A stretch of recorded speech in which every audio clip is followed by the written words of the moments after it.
in a way, it's a bit like hypnotism, because your conscious mind starts focusing on the weight, which frees up your subconscious mind.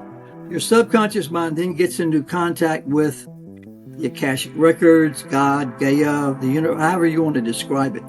You can also contact the spirit world, and as George and I found out, you can contact the inhabitants of alien craft.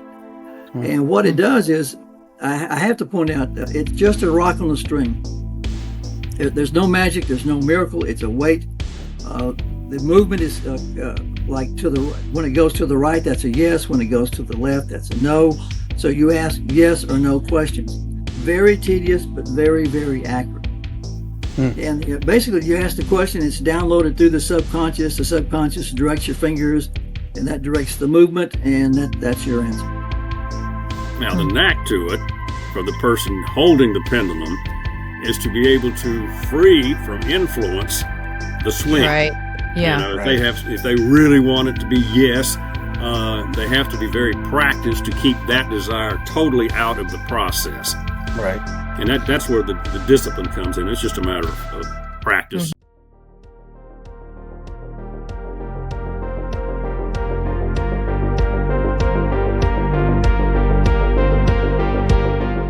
Generation X Paranormal.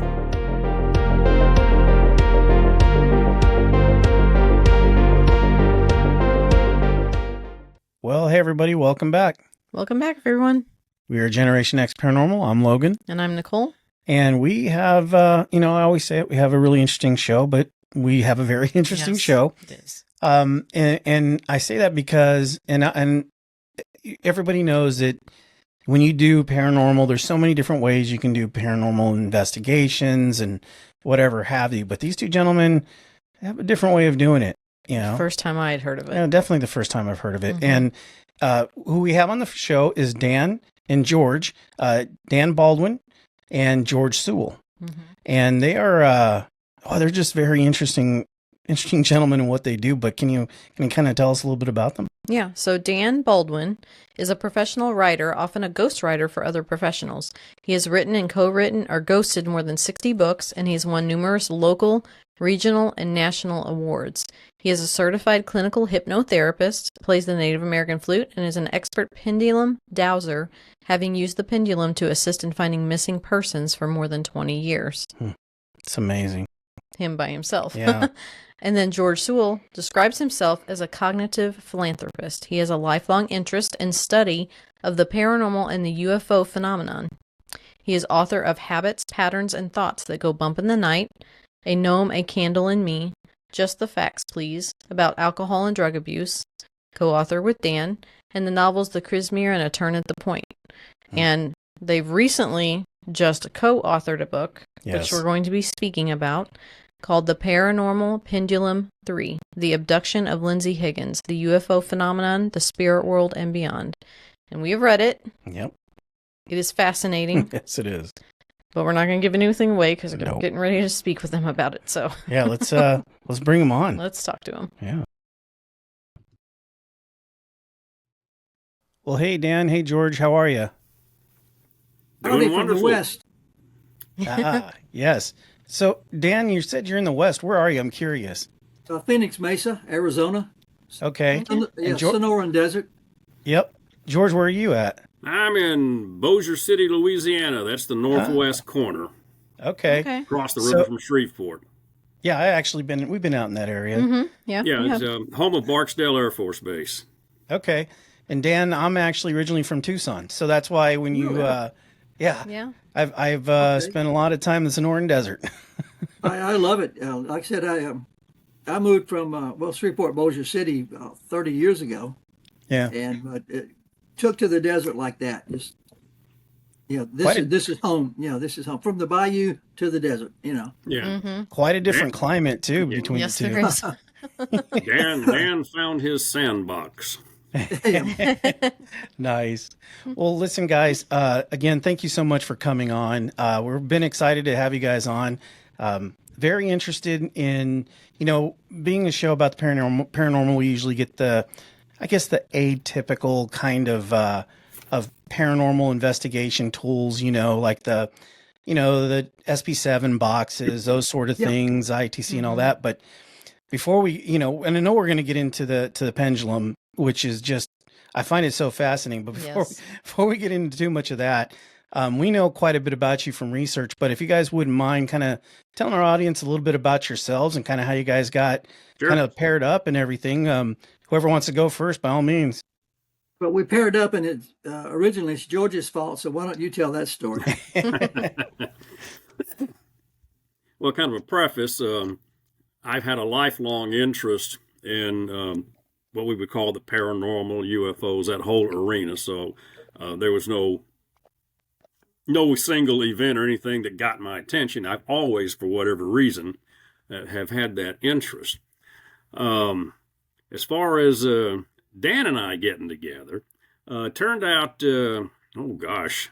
let's just say many decades ago, we were both writing for the same publication in the Shreveport Bossier area. It was a little bi-monthly magazine, delightful publication. I covered the arts and Dan was a feature writer.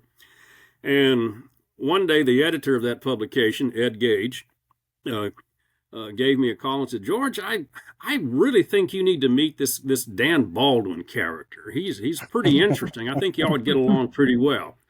And I said, okay, I have no problem with that. And apparently he made the same invitation to Dan. And so we got together and have been creating mischief ever since. Awesome.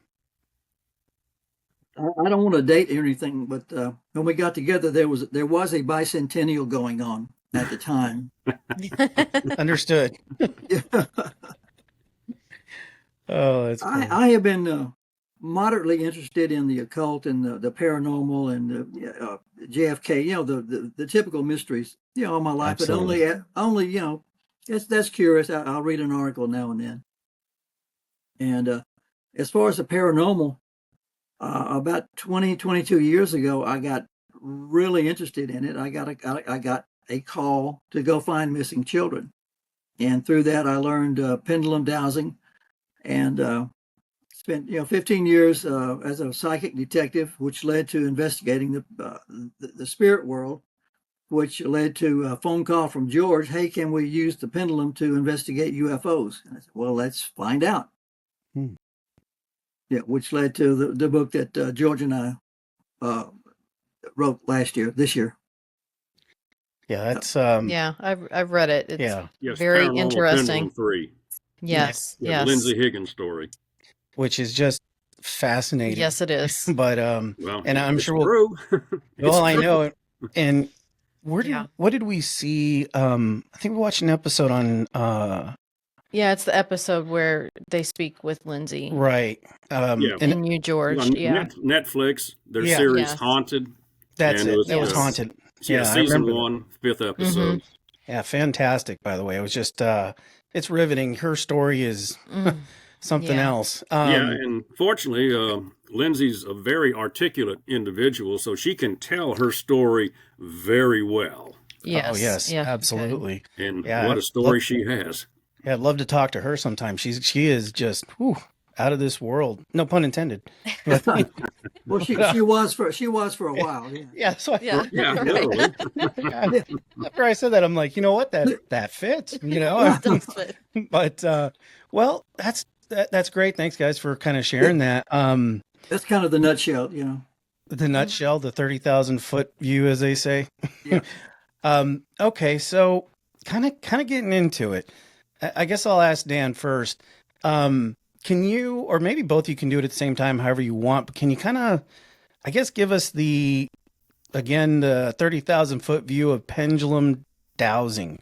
Kind of give us an idea first of, I guess, as best as you can do, because most of our audience is, I'll be honest with you, probably not going to be ultra familiar with it. Well, I'm not actually. Right. Exactly. It is kind of different for me Like too. using it in this way, so that's fascinating to me. Yeah. So if you wouldn't mind kind of, I guess, giving us the nuts and bolts of it. Yeah, it's dowsing goes back. I mean, we know it goes back at least as far as the ancient Egyptians because they're inscribed on the ancient Egyptian obelisk and things like that. But your audience is probably familiar with seeing the old farmer with the old witching stick looking for water out in North 40. Yep, dowsing rods. Dowsing, yeah, same. Yeah. Well, Right. it's the same principle. I use a rock on a string, and basically what you do is, in a way, it's a bit like hypnotism, because your conscious mind starts focusing on the weight, which frees up your subconscious mind. Your subconscious mind then gets into contact with the Akashic records, God, Gaia, the universe, however you want to describe it. You can also contact the spirit world, and as George and I found out, you can contact the inhabitants of alien craft. And what it does is, I have to point out, it's just a rock on a string. There's no magic, there's no miracle. It's a weight. The movement is like to the right. When it goes to the right, that's a yes. When it goes to the left, that's a no. So you ask yes or no questions. Very tedious, but very, very accurate. And basically, you ask the question, it's downloaded through the subconscious. The subconscious directs your fingers, and that directs the movement, and that's your answer. Now, the knack to it for the person holding the pendulum is to be able to free from influence the swing. Right. Yeah. You know, if they really want it to be yes, they have to be very practiced to keep that desire totally out of the process. Right. And that's where the discipline comes in. It's just a matter of practice. Sure. And that makes perfect sense because of the mechanics of it alone. You can pick this up you can learn how to do it in about 5 minutes. Okay. But the mental discipline, that takes a while. Right. I would imagine, I mean, of course, just looking at it, no doubt you'd have to have a very steady hand. That's what I always think. Like, how do you hold it so still for that long? I don't know. You're right. It would probably have to take just an inordinate amount of discipline to kind of get that down. Yes, especially when I was doing the missing person work. It's like, you want, is little 5-year-old Becky still alive? And right. if you think yes, you're going to get a yes. You hope that's right, but you really want to know her real condition. So you got to keep your mind absolutely clear, so you get the right answer rather than the answer you want to get. Right. So basically, you kind of act a little bit like a conduit, so to speak. You're exactly like a conduit. You are a conduit. Yeah. In fact, Dan, why don't you elaborate on that illustration to clarify the importance of the question? Yeah. Okay. Something I ran into in my. Thank you, George. That's a great intro. For when I first started looking for missing persons, I would get surprisingly accurate answers. Like with Pendulum Dowsing, if you're looking for a missing person, instead of the typical psychic, well, let's say he's in a field somewhere. There's a road and there's a mountain in the background, and I see a fence and there's a tree over here and maybe a rusted car. Well, that tells you nothing. Because you describe 8 million places. With Pendulum Dowsing, you can get latitude and longitude, key points. I mean, I've gotten street addresses. It's just a matter of boiling down, what you're looking for. But I've gotten to like X person is at 1234 Main Street on the second floor in the closet. That accurate. But what George is alluding to, what George is alluding to, I ran into a serious problem.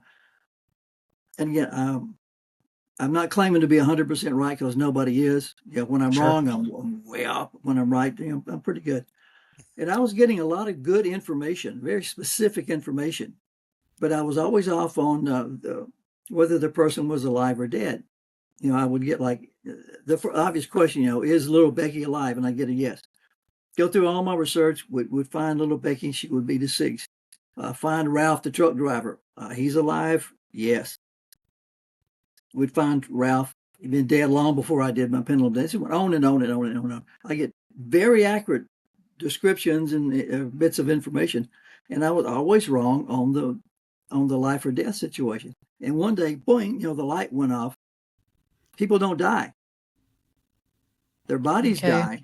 Mm-hmm. Little Becky is not dead. Little Becky's up in heaven playing with her pet Fido. She's still alive.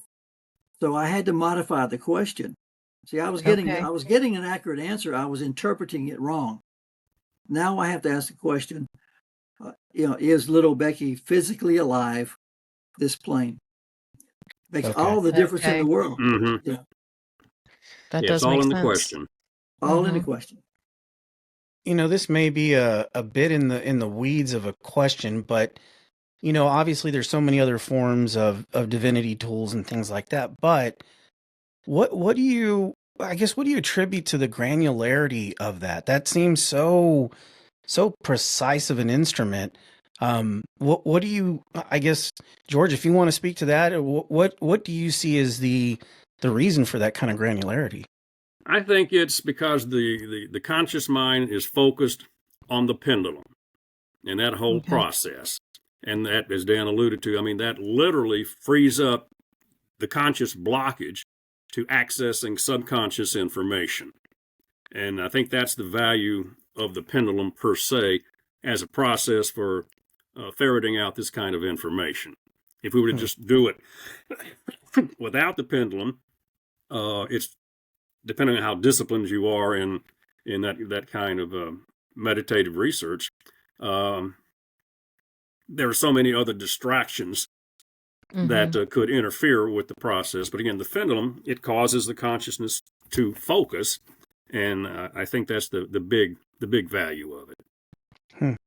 Yeah. One of the values that I like so much is the accuracy, because to me, the pendulum or tarot cards or crystal balls or dream, it's all the same thing. It's just a different road to the same place. Right. And the thing I like about dowsing is you can get phenomenally accurate, very, very specific information. You look, I worked with tarot cards and a crystal ball, and that's open to interpretation. And there's some people, and we've worked with them, who are very good at doing the interpretation. But with the pendulum, you ask your questions right. There's no interpretation involved. Yeah. And the information is so specific. If you're wrong, you can find out, rather quickly. If you're right, you solve the problem. Mm-hmm. And so is the movement. I have a feeling people are going to want to know this. So is it a minor movement, or is it like a major swing? Is it just barely move to the left? A major swing? Yes. Both. Yes. Okay. Yes. It doesn't matter. Sometimes it's weak, sometimes it's strong. It really does. As long as you're getting the movement, you're okay. Okay. Because I would imagine a lot of people that are skeptical of it be like, if it just barely moves, oh, well, that's just you're just barely moving it. So that's what I was curious about. And then we've had all sorts of movements in our sessions, from yes or no to yes. Okay. Right. That's interesting. And that really hammers home the what you guys had said before about kind of being that conduit, because if it's that hyper focus, I would see that the sensitivity of your intent versus, somebody else, that could definitely sway, again, no pun intended, that could cause a pretty big, I guess, deviation on what's actually going on. That is incredibly fascinating. So, okay, let's kind of talk about some of the, I know, I'll be honest with you, Dan, I'm really curious about this. We talked a little bit about, just in the beginning, about me being from Arizona. Yeah. The Tombstone connection. Yeah, I've got to know more about that. We love Tombstone. Yeah. First of all, I have probably been to Tombstone more times than I can enumerate. So I lived in Tucson, but my family's from Douglas. So we would make the trek from Tucson to Douglas. I can't even enumerate how many times a year. So naturally, we stopped in Tombstone all the time. And then when we got married, we ended up moving back to Arizona. We live in Missouri now, but we moved to Arizona for quite a while. And we would go to like Big Nose Kate's and the Crystal Palace and all those sort of things. But aside from the tourism, I'm really curious about what you guys feel about, because if people listening to this don't know, I would imagine that, it wouldn't be a big surprise, but Tombstone is very well known for a paranormal hotspot. But yeah, I'm curious about kind of how you guys, what happened out there. What can you give us some, give us an idea? Well, as Dan has often said, when you're visiting Tombstone, that not all of the reenactors are reenactors. We've heard that. Yep. Yeah. Yes. But yeah, We have- I love going down to Tombstone. It's a fun. One, I'm a history buff, so I like to be where the action is, and plus, within 20, 30 miles of Tombstone, there are dozens of very historical places, ghost towns, ghost mines, Yes. Abandoned forts, all kinds of stuff. But Yeah, Tombstone is definitely a hot spot. Mm-hmm. And it's interesting because now, granted, I know that the planks and the flooring aren't exactly the same because you see that a lot of them have like Phillips screw heads and stuff. So that's not original, but the buildings are for the most part. I have really walked those streets, and you're going down Allen, which Allen is, if people don't know, that's kind of the main strip of where everything is, and obviously the OK Corral. Given what happened there, the birdcage, which I know that there has been countless of those shows that have gone there and reported paranormal activity, but you don't even need to be in a building. I've walked down those streets and gone, you just get that sense. You just feel it. But yeah. I've got an Allen Street story for you if we got a minute. Yeah, please. When I go to Tombstone, and sometimes there, groups of us will go down there, and I go out at night. I mean, I'm a night person, and so everyone, they're into the motel or the bed and breakfast or whatever, and I'm sitting around. I'm going to go to Tombstone.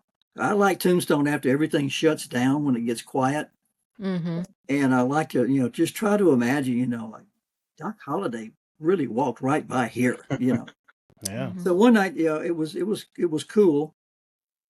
So I had on my cowboy hat, had on my cowboy shirt, had on my vest, had on my jeans, had on my cowboy boots, my heavy cowboy boots, and it was windy, so I had my slicker on. And I'm walking up. You were talking about the planks. Cowboy boots on wooden sidewalks make a very distinctive plop plop plop sound. Yes, indeed. So this is a little bit after midnight. It's shut down, and I'm walking down the street. There's nobody there except up around the bird cage. There's a group of paranormal sightseers. They have those little paranormal tours.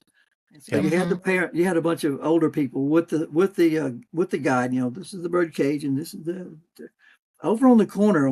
There's a bench, and there was about 5 kids, totally disinterested. The ghost, just like that. They were like from probably 10 to 15, something like that.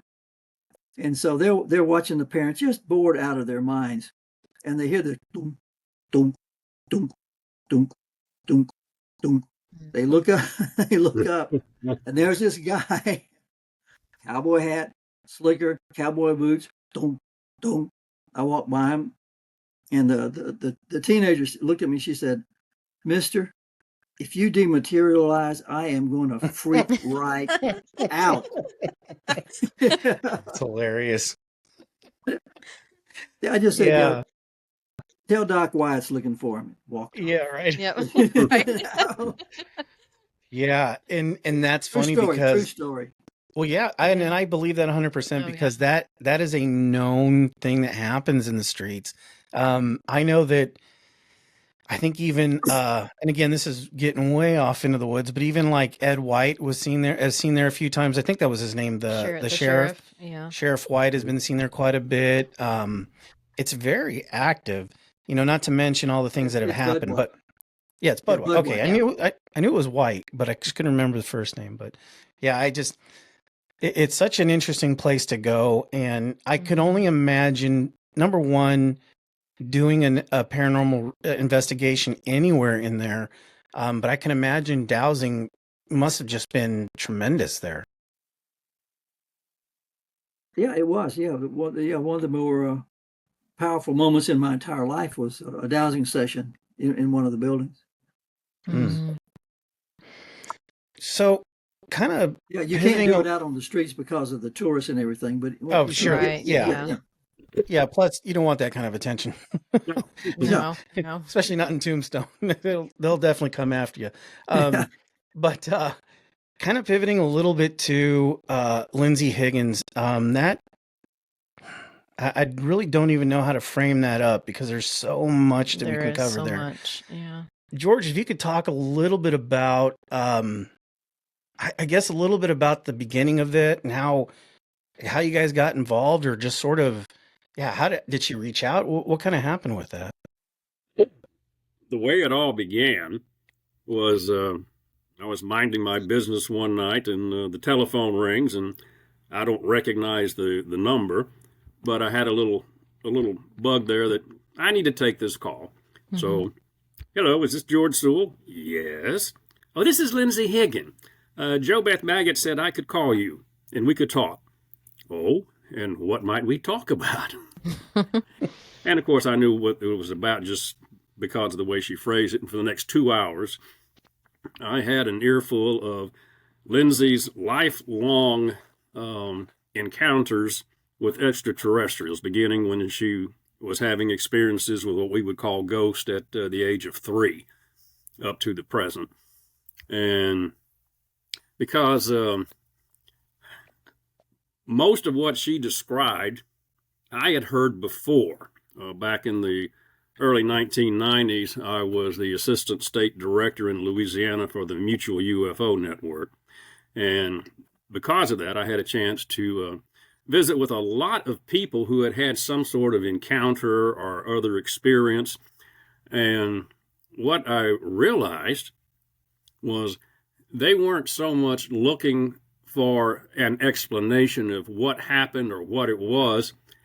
They were desperate to find somebody they could talk to about it. Mm. And that suited me perfectly. My professional background is as a counselor, so and being somewhat knowledgeable of the subject, that's most of what I did. And Dan was living in town at that time, and often he would come with me, and we would basically just spend a couple hours listening to the people describe what had been occurring.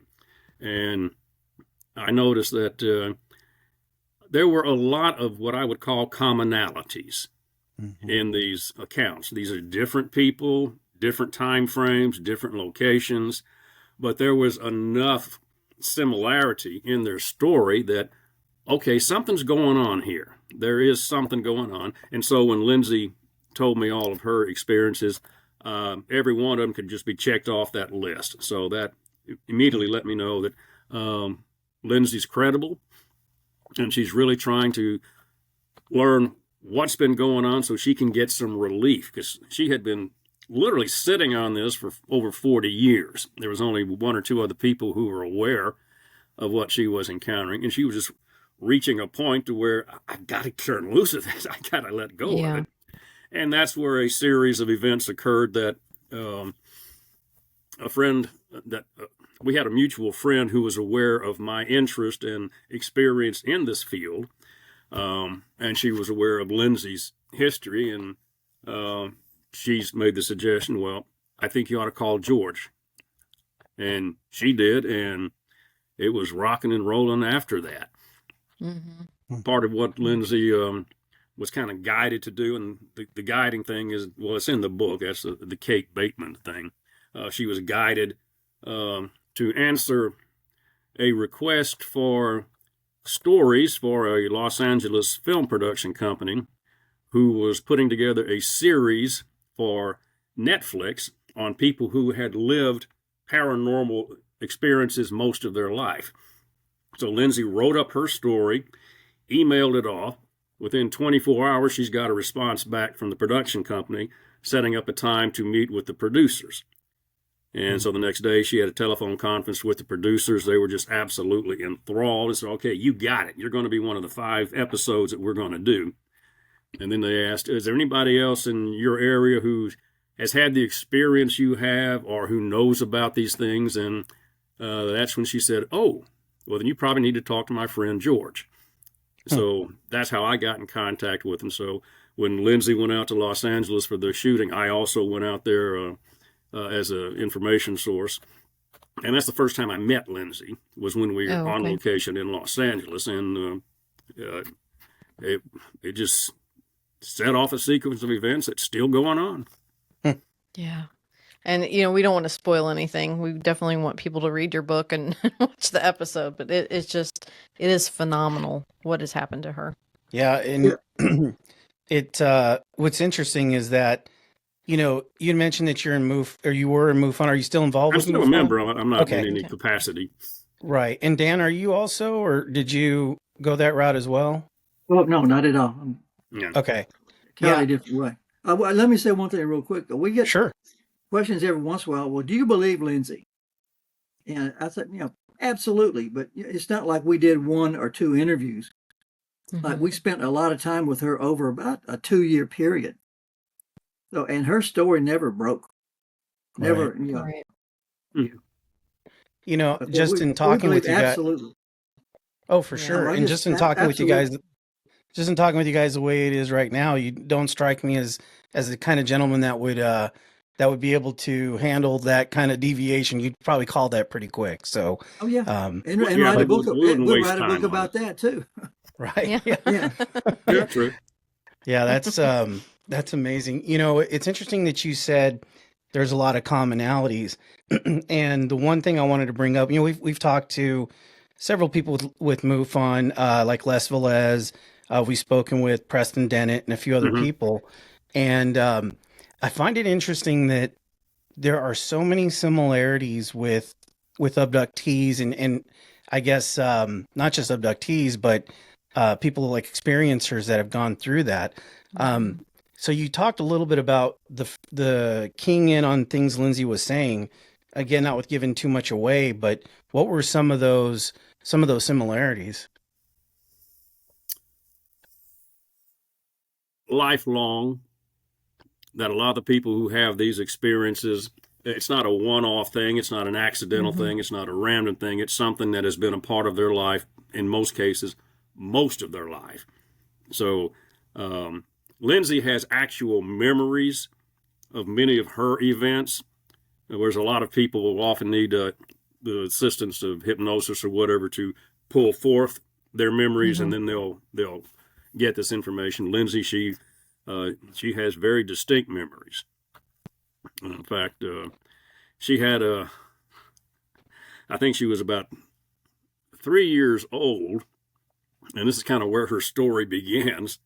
And I'll tell it real briefly. Dan can add to it because it was quite the tale. But Lindsay's from a restaurant family, a very notable family in town. Have had some very excellent restaurants. And at this time, when Lindsay was very, very young, the family had leased an old railroad station and turned it into a really nice restaurant called Central Station. And when the restaurant was in operation, little 2-3-year-old Lindsay would be in her room upstairs in the building, and there would be nobody else on that floor while the parents were downstairs running the operation. And one afternoon, Lindsay was looking out the window, and this is a railroad station, so the windows go from the floor up. I mean, they're huge. Okay. Yep. Okay, and she's looking through the window out on the balcony. It's a bright, sunny day, and she really wants to go outside and play. And a little bit later, some folks coming into the restaurant notice that there's this child running around on the balcony. And so they go inside and alert her parents, and of course they rush upstairs, and the window is open, and Lindsay is out on the balcony.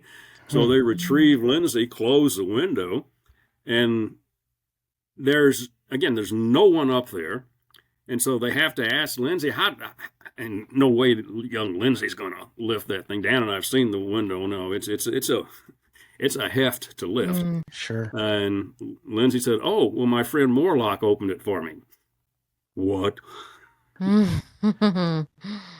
Apparently, that's when it was revealed that she had an invisible friend that she interacted with frequently. For whatever reason, she called him Morlock. She doesn't know why she did that, but that's the name she assigned to this spirit, who clearly had the ability to physically manipulate objects. And that kind of got things going with Lindsay. And Dan and I, years later, when Dan was in town, we're doing research for his other Paranormal Pendulum books, and I said, let's just go by the central station. It was closed at the time, and let's just take the pendulum and see if any of these spirits that Lindsay dealt with many decades ago, if they're still hanging around. Well, it turns out they were.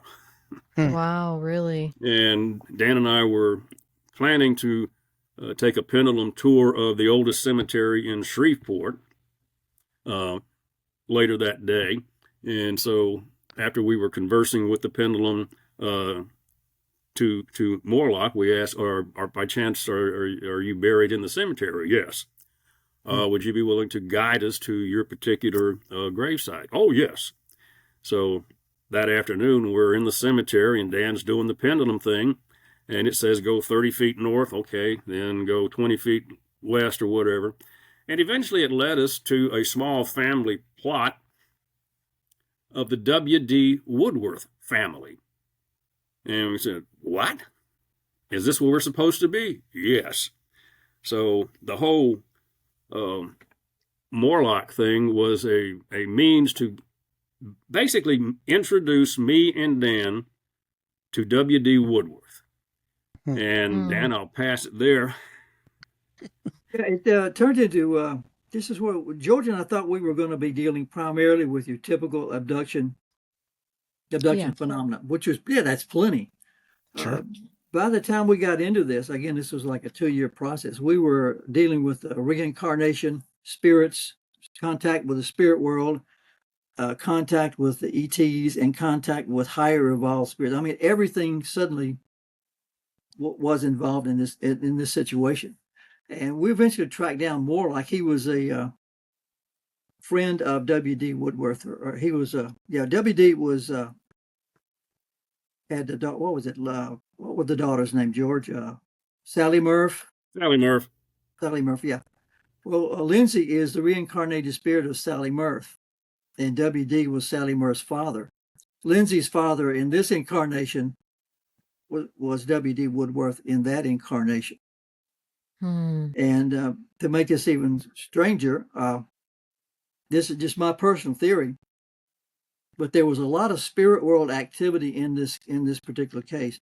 I believe we were guided from the beginning by the spirit world to get together with Lindsay to tell her story. I think we weren't so much as manipulated as nudged. Sure. I'll give you an example. When I did my first paranormal pendulum book on how to contact the departed, it never. I live 1,200 miles from George. It never occurred to me to do my research in Mesa, Arizona, where I live. It was just like, I've got to go to George's. I got to drive 1,200 miles for 2 years, one way, to research this book. I think that was, one of those little nudgy things going on. But I think we were nudged for a good purpose to get together to investigate Lindsay's story, to tell Lindsay's story. And I think the purpose for that is primarily to let other people know that this is a common phenomenon. It happens to a lot of people. There's no longer any reason for you to be afraid to talk about it. There are a lot of people out there in the same situation. There are a lot of people out there who are willing to help you. Don't hold back. It's in your best interest to come out and tell your story. I think that was the purpose behind that book. I think they're leading us someplace else, but I don't know where that is yet. Yeah. Right. Yet to be determined. Yeah. Yeah, it's interesting, when it comes to the paranormal, as we've done this over the time that we've done this and spoken to, several people, it's amazing how intertwined everything is. And how, depending on, certain belief structures and things like that, but you can correlate a lot of different things, not just with ghosts, but with UFOs, with even cryptid, interdimensional, together. Yeah, it's amazing to me. And you're right. It's getting to that point where, there's a reason why these paranormal shows and these paranormal topics are so fascinating for people, because it doesn't really matter what the walk of life you come from or where you're at individually. I think everybody gets touched by something like this in some sort of way. Yeah. Yeah. Agreed. But unlike 30, 40 years ago. Yeah. Now they have avenues to talk about it. 100%. Exactly. Whereas Yep. previously you just had to suck it up, and Mhm. and that was unhealthy. Sure. No, Yeah, that but makes one of the- perfect what- sense. Yeah, one of the things I noticed when I was George would take me along. We're going back, 30 years. George would take me along in his MUFON investigations as the objective observer. Yeah, he would do the interview, and I would sit back and observe and take notes, and I would file a report separate from George. We wouldn't coordinate on the notes. I would file mine, and he'd file his, and then he would put them together. But Okay. the people that he took me to weren't hungry for publicity. They weren't looking to get known, to get famous, to earn a bunch of money off it. They just wanted to know what the hell's going on. Yep. And Yeah, it and just, I'm pretty sure my Most audience is. people don't want to, get popularized. No, that they way. don't. I mean, that's hard enough to come out and be brave enough to tell your story. So, well, and our especially audience 30 is years probably- ago. Oh, yeah, for sure. exactly. Yeah. Yeah. And I think our audience is probably pretty tired of me saying this, but I've said it several times. Almost I'm going every to say it episode again. The last 10 Right. minutes. But nobody does this because there's not a ton to gain when you do No. something like this. I mean, you face a lot of ridicule socially and things like that. Mhm. You're really putting yourself in a vulnerable position. So, But there's a caveat to that. yeah, That once you understand just how broad this experience is, just what depth is involved, and just how much greater is your life, man, Mhm. life becomes really a lot more fun. oh yeah, that's for sure. Agreed. Yeah, there's no- I've got some friends who I've asked to go out and I'm going to do a spirit research at this one particular place. Why don't you come along and just be my objective? No, don't believe in it. Don't want to go there. Nope. And my thinking is, you have no idea what you are denying yourself Yeah, by that belief system. for sure. I think Yeah. most people are just so afraid that they don't want to admit they're afraid, and if they see it, then they have to believe it. And so it's easier to just be like, no, it doesn't. I'm not going to take part in this. I'm not going to see it, because then their mind starts to change, Well, and they don't want that. I tell you what has happened to me a lot of times. I do presentations, Rotary clubs and Kiwanis clubs, different retirement homes and stuff like that. And I'll run into people who say, Dan, I really liked your presentation. It was really interesting, very good, but I just don't believe in this. I don't believe in the spirit world.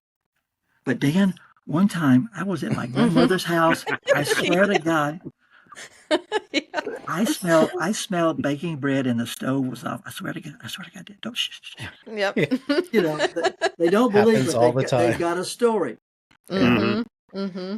Yeah, I mean, it's, even when in talking with, people who do psychic practice and things like that, every single time they tell us we're not special. Anybody can Yeah, do what they we're do. doing. It's just they've been able to Access that part.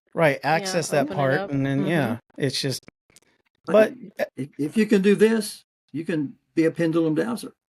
Yeah. Huh? Yeah.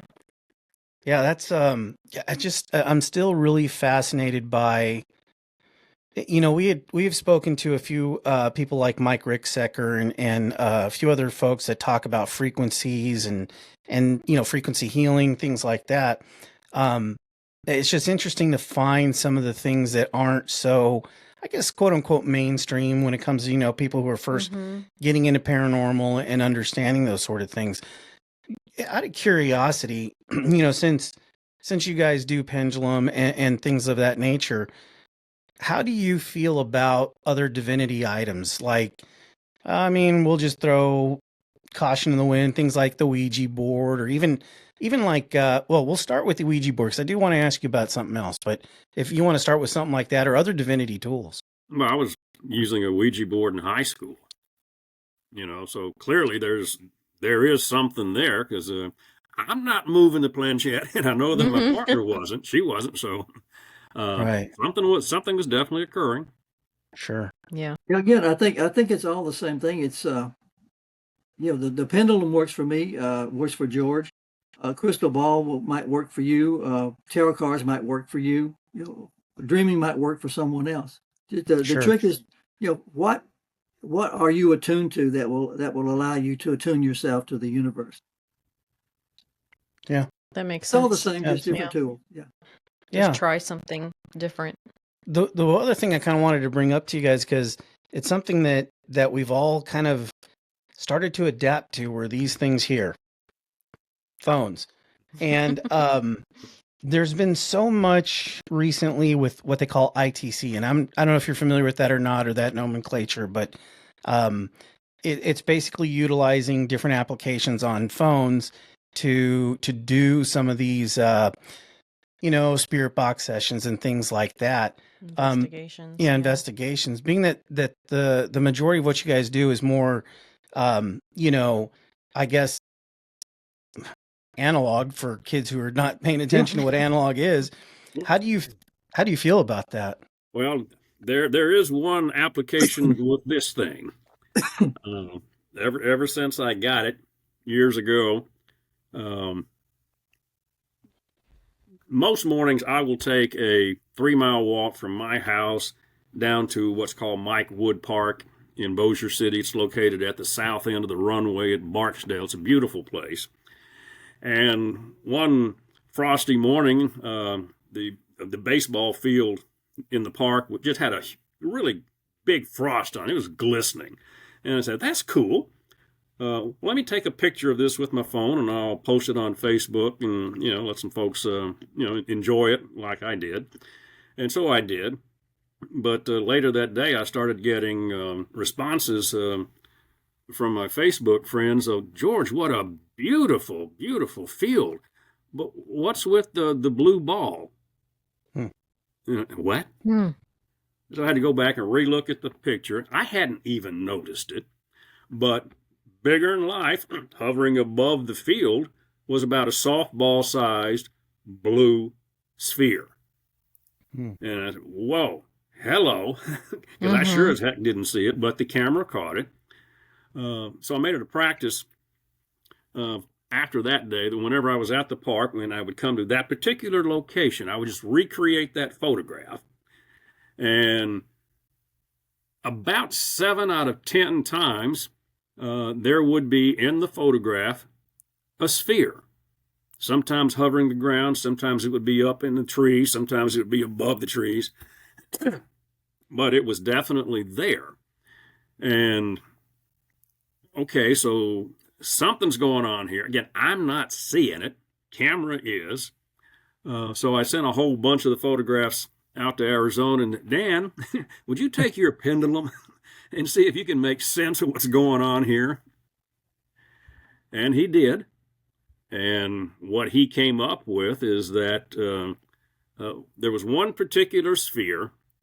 It was, I would call it the blue sparkly. It was a blue sphere, and it had lots of internal white sparkles. It was really a delightful, whatever it was.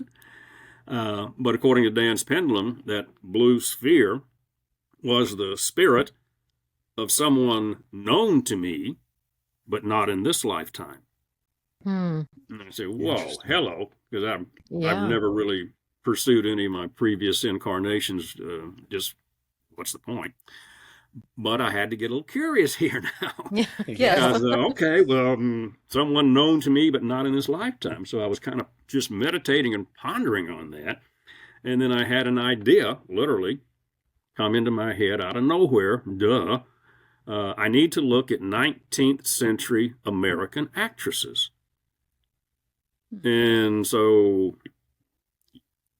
I went looking around on the internet and for 19th century American actresses, and I kept coming across one particular actress, Kate Bateman. I said, okay, is there anything to this? And it turned out that, sorry, I got something going on here. Yeah, you're okay. Fine. Yeah. Pass it over to Dan for a minute. I'll come back to Kate. Okay. I need to go. I need to address your question, but you will notice there, George had to hide the high technology, using high technology, but to get his answer, he had to go analog. Mm-hmm. Go to the old pendulum. But Right. keep in mind, I'm a 6th century guy trapped in the 21st, and Right. I'm the most analog of guys. Right. And I don't knock the REM pods or the spirit boxes or all that stuff. It works for some people. Sure. But if you want to know if a spirit is present, ask. Right. You don't need a light flickering. You don't need a voice. If you want to know the answer to a specific question, you don't have to wait for a one word church, dirt, mouse, rover, whatever. Right. Are you, is there a spirit here? Yes. Is the spirit male? Yes. Are you, whatever. You can use the analog to get far more accurate answers faster. Sure. That makes perfect sense, actually. Asking But yes or and, no and I'm not knocking those instruments. They work for other Right. people, but I just think the way we do it is a little bit better. Yeah, absolutely. Makes sense. Yeah, and I agree. There's, we've actually got, we have the REM pod, we have those sort of things, but we recently went to a spirit con and we got some dowsing rods because that's actually something that we kind of want to expand on a little bit too. So I'm always curious because, everybody investigates differently and everybody kind of has a different way of doing things. Sure. And especially with the tools that they use, I always find it interesting because you're right. It all boils down basically to the same thing. Yeah. It's just how you get there is always fascinating to me and people's process. I'm a process driven person. So yeah, when Dan and I are using these tools, it's part of a research process. Okay. We're not doing it for amusement.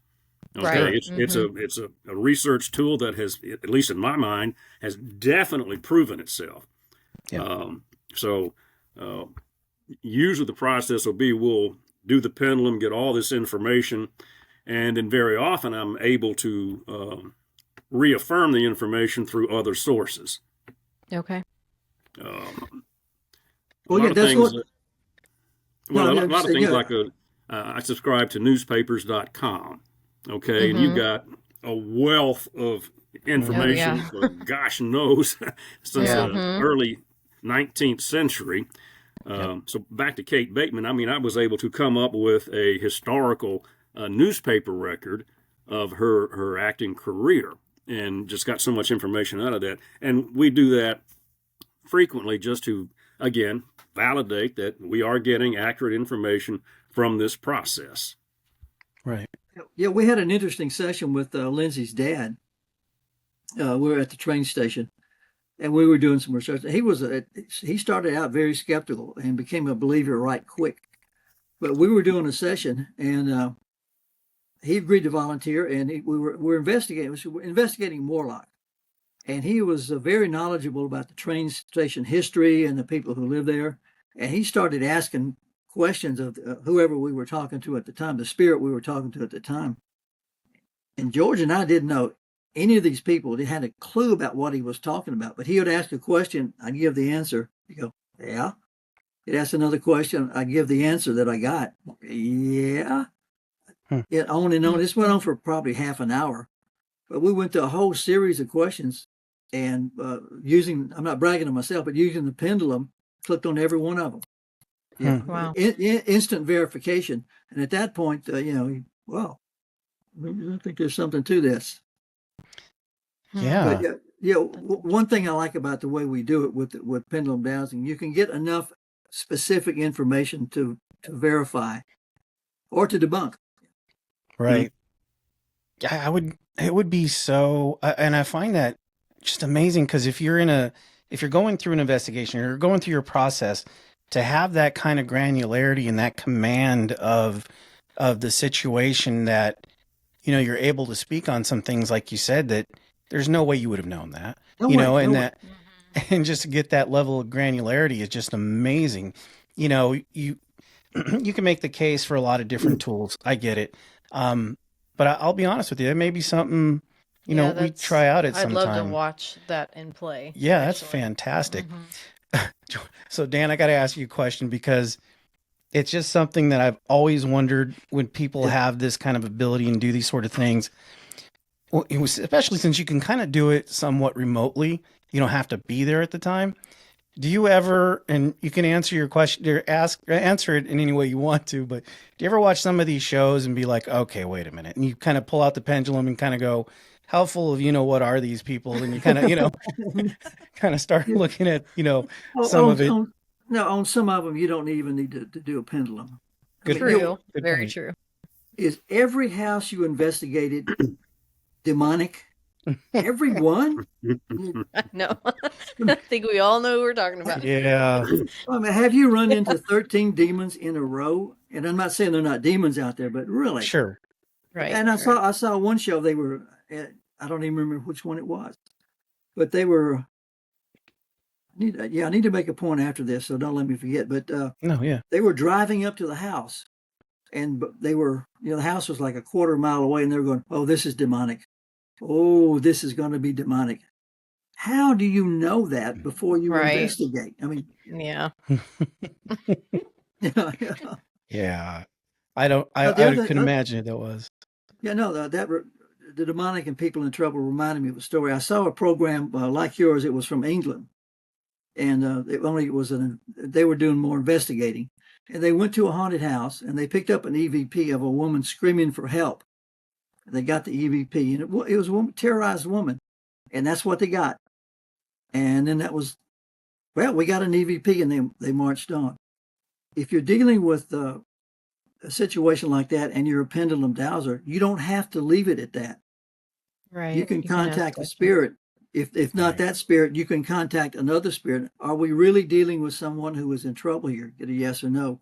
Can we help this person who is in pain or is in torment? Can we help this person out? Yes or no. Can you help us make that bridge? And I've done that. But instead of just getting your EVP and going on and broadcasting it, if you've got the tools, you can actually help people. And some of the people you can help just happen to be non-physical. Mm-hmm. Yeah. But that just drove me crazy. It's like if you walk by a house and you hear a woman screaming and you go, well, that was interesting, and walk on by. Why would you do that? Why would you do that with a spirit? Yeah, that's one of my biggest frustrations watching those shows is they go in, they get stuff, but then they don't do anything about it, and then they just leave. And I'm like, what is the purpose of this? It's just for show. More often I see them. They're almost basically handing them a ticking time bomb. Here you go. Yeah, we'll see you I've later. stirred all this up, and now we're gonna leave. Good luck. So long. Right. Have a nice day. Yeah.